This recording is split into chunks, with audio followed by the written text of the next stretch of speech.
Recently, you encountered kidnappers. Yes. You were kidnapped. Yes. Can you tell us the story? Okay. I I own a farm in Lanlate town. That's Ibarapa East local government of Oyo State. And so it was a Friday. I go there Mondays to Fridays. Myself and my fiancé. My fiancé also manages a processing factory not too far from my farm. And but I have a house on my farm, so he has a room in my farm. We stay there. So he goes to his own place, comes to my place to stay, and then on Friday we come to Ibadan together. And so we were coming back home that day. The farm to Lanlate town is about an hour drive, between 45 to an hour drive, and then we were coming back when I think we were almost at the town when all of a sudden I just saw that Almost at what town? Lanlate town. So your farm is how many hours drive from About an Lalata? hour. About an hour drive. From Lanlate. So on getting to the town, what happened? Almost to the town. We're not in the town yet. Okay. Almost to the town. That was because I was not feeling fine. I was sick, so I took some drug. So I reclined my chair so I could sleep. Although I was in the front with him, he was driving, and I saw that he swerved. So I raised up my head and I saw that Fulani guys. Did you say Fulani? Yes, they were Fulani. They were dressed as Fulani. So, and they were armed. They had cutlass, and then they wanted us to stop. So they swerved and tried to outrun them. So I was hoping we could escape. So we left those ones, and we didn't know there was another one in the front again, who was probably waiting for us, anticipating that we might make a run for it. And that was how he shot into the car. He shot into the car. He shot into the car. And that went straight and hit my fiancé on the head, at the back of his head. And I don't even know. It was so fast. I didn't even know what to do for a while because the blood was rushing out of his head. You know, I still see that a lot of times. You see the picture a lot of times? Yeah.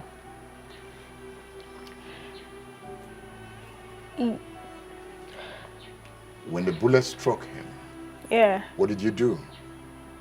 Yeah. I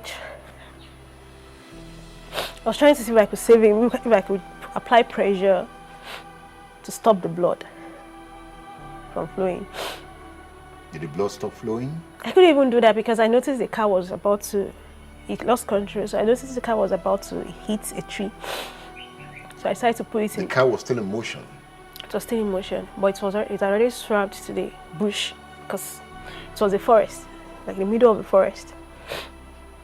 So I got the car to stop, and before I could do anything for him, they already met up with us. So they opened the car and pulled me out. How many of them? 4 of them.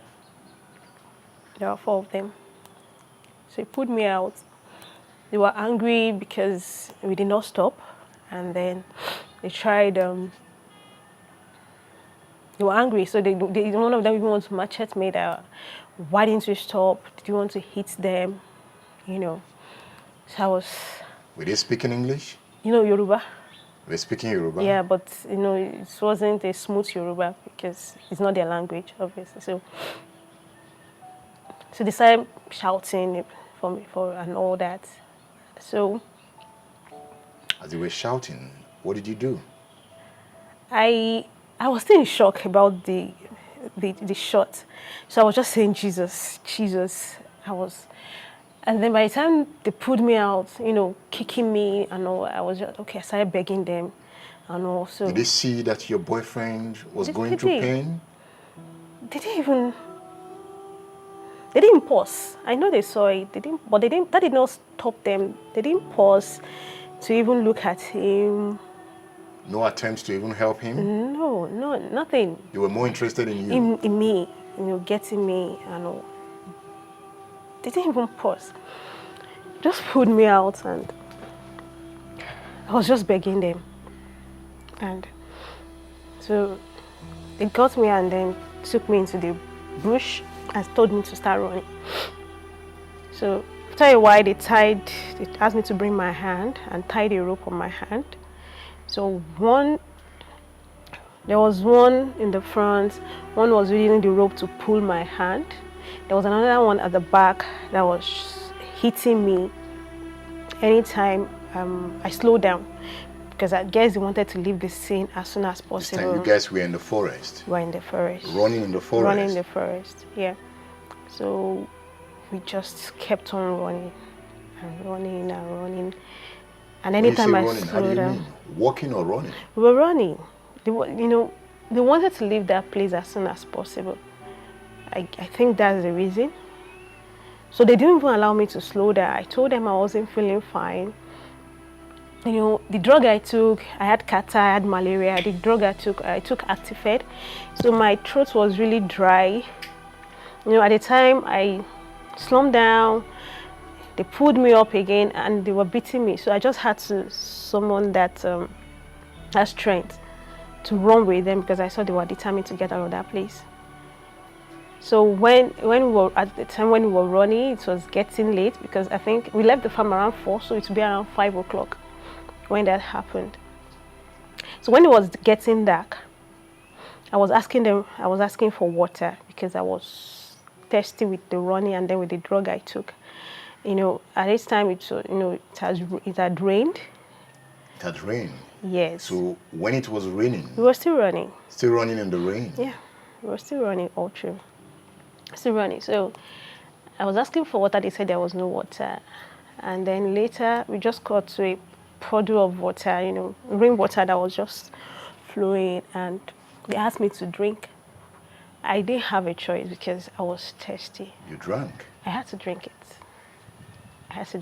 I was just praying as I was drinking it that it will not have any bad effects. Around what time did they stop the car? That would be around 5 o'clock. 5 p.m.? 5 p.m., yes. So by the time you were in the forest, it was already getting dark? Yes. Yes. You spent the night in the forest? All through. I think we ran almost all through the night. We ran almost all through the night. It was because for days I was still limping. We ran almost all through the night. No sleep? We got to a place and then we slept. But definitely I couldn't sleep. When you say you slept, how? That means that we were all sitting down to rest. So some of them were sleeping, some took turns. And your hands were still tied at this time? Of course, all true. All true? Yeah, so by the time we were going to rest, they made me, they blindfolded me. So I wouldn't see them. So you never saw their faces? No, I didn't really see their faces. They warned you not to look up? Yes. In fact, before we got to that place, there was a time because, we got to a road. We got to a road and then we had to stop for a while to allow the traffic go down. So I don't know, maybe they didn't have a cloth at that time. So they made me lie down, face down. So I wouldn't look up. So when the traffic went down, there wasn't much movement. Then we continued. So when we got to that spot where we were going to sleep, we just sat down. Some were taking watch, they blindfolded me to make sure I wasn't going to look at them. They didn't put on the torchlights. They were just running through the bush. But they had torchlights? They had, but they didn't put it on. So we were just walking through the bush. So when it was 6 o'clock, they took the phone. Okay, while we were coming, they already took my phone away from me and threw it away. Then I didn't know that they had picked my fiancé's phone from the car also. So they asked me to open it. I said I couldn't. And so when it was 6 o'clock, they removed the SIM, and I guess I didn't even know that that was just because I knew they destroyed it to remove the SIM. So I thought probably they didn't want, the phone will have a location, a GPS to track. So, but they destroyed it completely and threw it, made sure it was disposed on the way. But they removed the SIM. So apparently they had inserted the SIM in their own phone. So when it was 6 o'clock, they asked me to call my parents and tell them that they were demanding for 50 million naira for me to be released. So I called my dad, and he also was begging them 50 million. How? He was trying to plead with them, and they just told him if he wanted to see me alive, he had better find it. So they ended the call. Then we started the journey again. How did they sound when they were talking to your dad? Were they brutal? Yes, they were. Mannerism? They very, very, very, very, very. They were just. They spoke English to your dad or Yoruba? No, Yoruba. They were speaking Yoruba to me, but they had a language they were using to communicate within themselves. They had a language? They had a language they were communicating. And you don't know that language? No, I don't. I don't. So when you say they are Fulani, how did you arrive at that? Okay, so I farm in a place where we have a lot of Fulanis around. We have Fulani settlers also. They live there. So a lot of them have been living there for like 15 years. Yeah, so familiar with them. They have cattle. And the only thing we always have issue with is their cattle coming to the farm. And then sometimes we have to take them to the police station. In fact, they just had an agreement. We just made them write an agreement that if they allow their cattle into our farm again, they were going to leave that place permanently. So I'm familiar with them. I mean, you see them around all the time. So that was why, so they were dressed like them, they looked like them. During the process of running in the forest, did you cross a river? Yes. So that morning when we moved again, because they didn't want to stay in a single location, so we started the journey again, and then we were running, and then, it had rained. So the rain started and ended while we were there, no shelter, nothing. So when we got to a particular point, the river was, it was really, really, the current was heavy. And so one of them went through it first. And then, of course, I was shorter than them. So he went there, and then they told me to also come around. I was really scared. How did you walk through that river? Were your hands up? My hands were still tied. My hands were tied as you walked through the river? Yeah, my hand was still tied. So one of them just held on to that rope in the front and was pulling me, because I was really scared, because it came up to here when we were passing. So we had to go through it, and then, so they were pulling me like that to the other side. We got to the other side. Did they beat you in the forest? The only time they beat me was when, anytime I slowed down. There was always one at the back. So the one in the front, once I slow down, we just give that command to the one at the back that I was not cooperating. Then that one would just hit me to make me walk faster and run. At a point, did you have any conversation with them in the forest? Did you ask them why they do what they do? Yes. After talking with my dad, they made sure they told him to get the money, and he said, okay, he was trying, he was working on it. So probably knowing that the money was coming got them to kind of relax a little.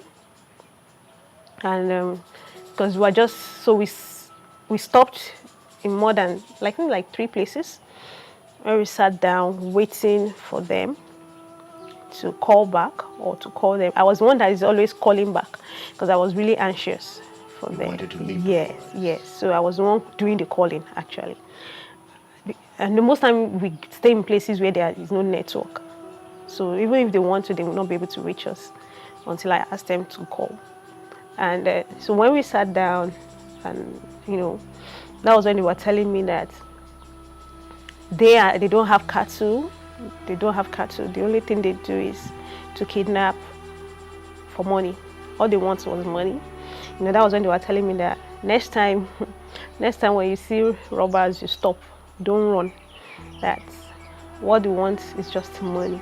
I should just have stopped, And even one of them was even telling me later that he said it in Yoruba that you're magbakadara, like you just have to take fate as it comes, And now I think about it, probably they were thinking about my fiancé, because they were telling me that I should just take it that is how sometimes life happens, like that. So at this time they had human face. Yes. Not all of them.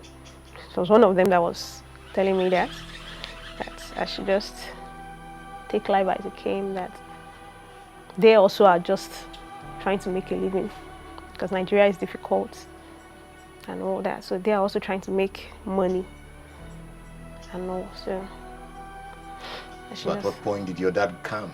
At what point did your dad come into the forest? Yeah, so when it was about 4 o'clock, because they wanted to leave that area. I think there was a time 4 o'clock the next day? Yes, that's 4 p.m., yes.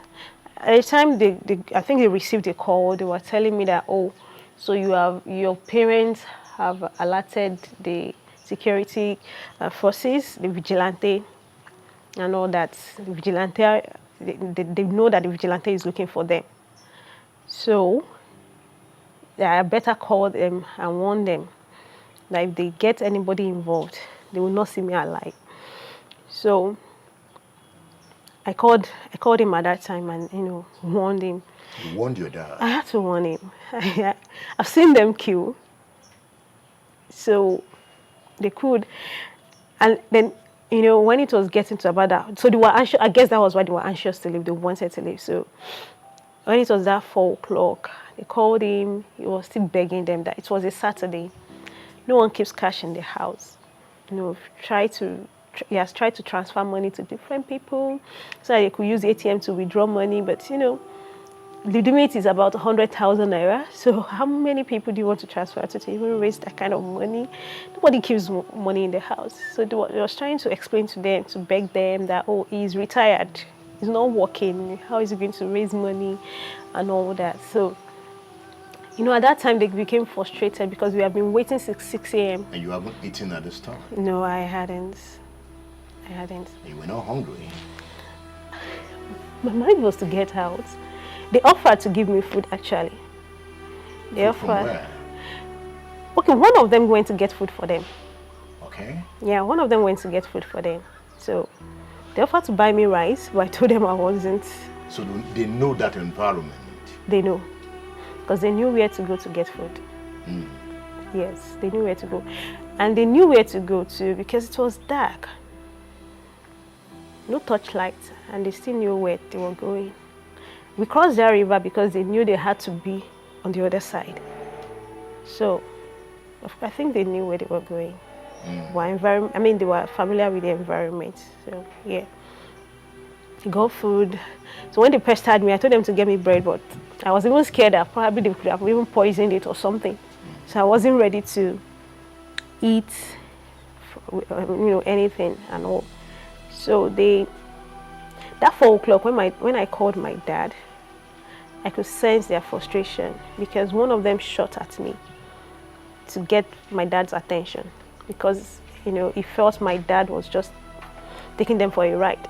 So can you describe that scene? Yeah, he asked my dad. My dad was still begging, and he became so angry that you mean since 6 a.m. since morning you have not done, and then he just raised the gun and just shot. What kind of gun are we talking about here? It's a very long one. Okay. A long gun, something like the hunters will hold. Yeah, something like that. I had mustered up courage when they kidnapped me, that, and made up my mind that by God's grace I was going to get out alive. So I was trying to be courageous all through the experience. I was, doing everything to cooperate with them, not to get them angry. But when they made that shot, it scared the living daylight out of oh you. my God. I mean, I've seen the shot to my fiance's head. I've seen how in just a few seconds, so when they shot at me, it was like, So I've seen what the gun could do. So I was really, really scared at that time. I was begging my dad that, you know what, anybody just, I was almost like telling him that even if you can go enter the road and just be asking anybody for cash, just try and waste this guy's money, because they were desperate to live at that time. And they were also telling me then that if they don't bring it, they can equally kill me and get buyers for the body. Buyers for the body. That was what they said. That there are people who buy the head, body parts. So they sell body parts. I mean, I don't know why they would say that, but that was what they said, that if he doesn't do that, that they have nothing to lose, that they will still make their money. So at what point did your dad get to the location? That was around 9 p.m. He got to Erua around 9 p.m. and then he called them. So 3 of them left. He came alone? He came, yeah, they told him to come alone, not to come. And even I myself warned him not to try to bring anybody with him, So so 3 of them went to meet him. They left me with 1 of them. So he later told me that they asked him to go to like 3 different locations. He didn't see them. He said he was on the phone talking to them. They told him to tell him to go somewhere. Then later they will ask him to go to another place. Just so he was just moving around. At the end of the day, probably, I guess they were trying to see if he was being followed. So later they told him to park somewhere and just drop the money there. And then told him to move ahead. Told him to stay and a place where he should stay. So I think they picked up the money and all. So the other guy, the one that was with me, got a call and said we can so move. 3 of the guys went to pick the money? Yes. So it was only one that was left with me. Did you ever think of running away? Of course, I did. I was, when they first picked me, I was even looking out, like trying to mark the road that, okay, so that if I'm able to escape, I'll be able to run back. I was hoping I would get a chance to run. If a lot of times the rope they tied, I would try and remove it so that it would be easy for me to loosen myself. And anytime they saw that, it was getting them angry. Oh, you want to escape? And then they would tighten it and make it tighter. But later, I was praying and hoping I would get a chance, saying, God, please just give me a chance to escape. And later I just said, wait, let me even pray about it and know how God wants to get me out of it. Like I said, I was determined I was getting out alive. And God told me, your life is more important. Just let them have the money. So you decided against escaping? So I decided because, I was always at the middle, 2 in the front, 2 at the back. And they never let down their guard. So, they had 2 guns. So 1 at the front, 1 at the back. So I knew that if I made a run for it, it would be easy for them to just shoot me. So that was when I just left it and just... So when they collected the money, at what point did they release you? Yeah, you got a call that the money has been, you should bring me. So we started trekking. I didn't even know that it was such a long distance from where he was also. So I guess they were just trying to be careful, in case there was a police on it. So it was a long distance from where they collected the money, because it took me around 15 minutes to get to where my dad was. So he walked me down. So they told him to put on his headlight. So when we got to a point where I could see it, he asked me to go on. So while you were walking, did you feel they were still trailing you? Yes, because at the time, the one that was with me, I was asking him, are they going to hurt my dad? I hope they're not going to hurt my dad. You were speaking Yoruba to him? Yes. And he was like, I think that was the one that was, I think, a little bit sane among them. And he was like, no, we are not God. We also know that there is God. We can't just be killing like that, He was one that wasn't talking all through, I didn't even see his face at all. It was always at the back. And he was like, no, don't worry. We're not going to kill you. We're not going to kill you too. Reassuring me, we're not going to kill you. Don't worry, you're going to get back to your family today. I know. But when we got to the other three, on the way, I saw that some of them were sitting down somewhere. I guess they were counting the money. I saw them sitting down. I know. So one of them, he joined them, and another one was the one that now took me to go and meet my dad. So because he was carrying a gun, so I was like, why didn't they ask the one that was carrying a gun to be the one to lead me? So I was really conscious. So when he said I should go ahead, a lot of times I would still look at the bag that I hope he has not changed his mind, because they already collected the money. So I was really scared. I hope they have not changed their mind. I hope it's not that they asked me to go and then I hear something at the back and they shot and all. So I ran. I made a run for it. When I saw his car, so I was like running to freedom, So did you hug your dad? Of course, I was like, Daddy, I'm seeing you again. Oh. I'm seeing you again. That was the thing that what I was saying. When I even got home, saw my siblings, my sister, I was like, I see everybody again. My life. I didn't die. I made it. I saw everyone again. At this time, did you know your fiancé was dead? No. I was actually praying all through the night that he will not die. I was praying. So I was asking my dad, even when I was making the call for the ransom, I was always asking, but they gave me any answer. Did you discuss I did. with the kidnappers? Yes, I did. Especially with the one that I said was a little bit sane. I was asking him that did you see where he was shot? Did you see where the gun hit him? Does he have a chance? I knew it was at the head, at the back. But I was hoping probably, I don't know, I was just hoping for a miracle. That I was asking, do you think he's going to make it? And he said, yes, that he saw, he looked back and he saw that people were already helping him. They were already taking him to the hospital, so that he was going to make it. That kind of gave me a kind of false hope, a hope that he will be okay. In fact, when I was coming, I asked them to give me a SIM, because I was thinking he won't have to be going through the stress of having to retrieve his line and all that. Did they give you the SIM? Yeah, they gave me. They gave me the SIM, I guess to make sure that they wouldn't be able to be tracked, So I collected his SIM and went from. So I didn't know. I asked my dad when we got into the car, and he said, "Oh, he's in the hospital.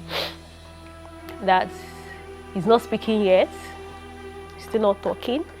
He said, "No problem." So when I got home, everybody was happy to see me. That was around 11:30 p.m. Everybody was happy to see me. They were crying and all that. So I asked about him again. She said he was okay. But then I felt, who is with him in the hospital? Everybody is here. So we're staying with him in the hospital. Is the parents around? They said, no, the parents are not around. So who is with him in the hospital? They said he's fine. He's still not talking. So I saw that even though they were happy, they were still, they were not as happy as, or they were not expressing that joy as much as they could. So that was when I took my sister. I went inside, to freshen up. I called my sister. I knew my sister. So I pressed her, to get her to talk. She couldn't say it. She just burst out crying. So that was when I knew that. He was dead. He was dead. He has been buried, right? Yeah. Sad. Sad because I think the most painful part is that he had dreams. His dreams are gone. he saw agriculture, he embraced it. He was a farmer. He wasn't until then, until a few months ago. You got him interested in farming? And he embraced it. You know, if someone who grew up in Lagos and he didn't mind living in the bush. He wanted to produce food for us. So it was painful. Yeah, sorry. The dreams, the aspirations, the plans. You were going to get married? Yeah, December. December. In fact, on the Saturday, we were supposed to go to his parents' place.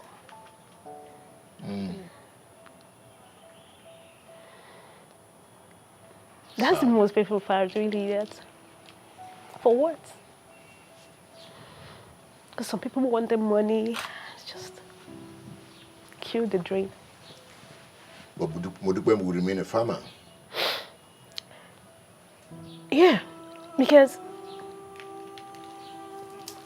you know, if you're traveling now, do you see the land? We import a lot of food into this country, a lot. And that was what got me interested. Why do we import when we can produce what we're importing? You're traveling, is just forest everywhere. It's land. We have the ability, we have the environment, we have everything we have to produce what we eat. So that's the dream that one day, not only are we going to be self-sufficient in food production, we produce enough to feed ourselves, but the world population is also growing. Africa is growing, and you know, and the prediction is that by 2050, if nothing is done about food production, there will be food security. I mean, there will be food insecurity. So not only do we have to feed ourselves, we have to feed the world. The population is growing. 60% of arable land is in Africa. Of the 60% of arable land in the whole world is in Africa alone. And young persons like you decided to plunge in. You're a graduate, right? Yes, I'm a graduate. He was also a graduate. My staff, all of them, we have master's holders. Young graduates? Young graduates. Farming? Yes. You know, when this happened, a week after, they were back on the farm. And Modupe is back on the farm too. Yes. You got the courage to go back to your farm. For a long time, that fear was there. That fear was there. The fear, anytime I just think about going. But I realized something. It wasn't the farm itself that was scary. It was the road to the farm. The road to the farm. Not the farm. Road, right? It's a lonely road. Is there security around those areas? No security. No security? Nothing. No government present in form of security? Nothing. So I think that was what made me realize, okay, it's not really the farm that is carrying me, it's the road. The road to the farm. So on Monday, I made up my mind I was going to go to the farm. But I turned back. On the way, I turned back. I lost courage at the last minute. I just turned back. So my mom decided that, okay, she was going to go with me. Your mom wasn't scared? Yeah, I guess maybe she was, and she was just trying to put up a trophy because I think they know how passionate I am about this. They know I've always talked about it. I've been doing this for like about 6 years now, and they knew how I started. I started with just 1 acre. The farm is about 1,000 hectares now. You have 1,000 what? Hectares. Hectares. So they knew how I started. So they were encouraging me not to give up on my dreams. Are you not giving up? No, I won't. You've gone back to your farm? I went back. I got back to, I got to the sports. Thank God she was there. And I just realized that, I just kept on realizing and asking myself. You got back to that sport? Yes. Did you come down? No, I didn't. Where's the car? Is the car still at that spot? No, I've sold the car. You sold the car? I've sold it. You're not going to be... I can't. You didn't want to sell the car again? I didn't. I've not sold it. I've just sent it to the mechanic to sell. And, when I pass through that road, anytime I see something just come out of the forest on the road, I get chitri, I get scared. I see Fulani, I get scared. And I realize that maybe with time though, but I'm not sure I will ever get over it. Do you have a message for the governor of the state, Seyi Makinde? Yes. There's so much talk about agriculture, There's a lot of people who are interested in coming into agriculture. I've always said it that it's not the job of government to provide jobs, but to create an enabling environment for businesses to thrive. And businesses will create the job. And I think creating an enabling environment, providing security on the road, is a way to create an enabling environment for businesses to thrive. I thank God for the grace of God, the Spirit of God in me that is giving me the courage, because I know that's why I have the courage. Like I said, when I passed and realized I won't get over it, but I'll move on with it. I'll move on. You reported to the police, right? Yeah, I did. So I think government really need to work on that security. So many people are also interested in coming. A lot of people have abandoned their farms. Did you see they've abandoned their farms? Yes. Why? When you're not sure, yes, I'm back. But do you realize that all through my stay there, I was living in fear. Yes, I was on the farm. I moved around. I was living in constant fear all through. Even when I was coming back, I took longer, scared. And this cannot go on. I have some members of my staff that have not been able to come. Their parents will not release them because they're scared, and I don't blame them. You train up a child, he's a graduate, and then, so I don't blame them. So they really need to do something about the security, because, what gave me the courage to come out is that it happened a few days after to two other people. One from the same town, another in another neighboring town. And I realized that everybody kept quiet. And I realized it's like keeping quiet is putting ourselves under the oppression. I'm like, maybe the government does not know about it. So you need to speak out. We need to speak out. Thank you for speaking out. Thank you. Sorry for the pain. Thank you. Modupe has spoken out. Modupe has expressed her pain. Modupe just told us a story of insecurity on the road to the farm. If we abandon the road to the farm, no one will get to the farm. If we don't get to the farm, no one will till the soil. If no one works on the farm, hunger takes over the land, and chaos becomes the name of the game. Are we saying we should abandon the farm? Are we saying we cannot secure the road to the farm? Hey, somebody died in this encounter.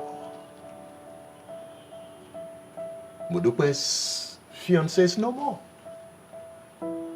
It is kidnapping from the south to the north. Have we not reached the point to say enough is enough? Do we have to wait for another Modupe to be kidnapped? It's teaching time. 6-9. I am Edmund, Obilo.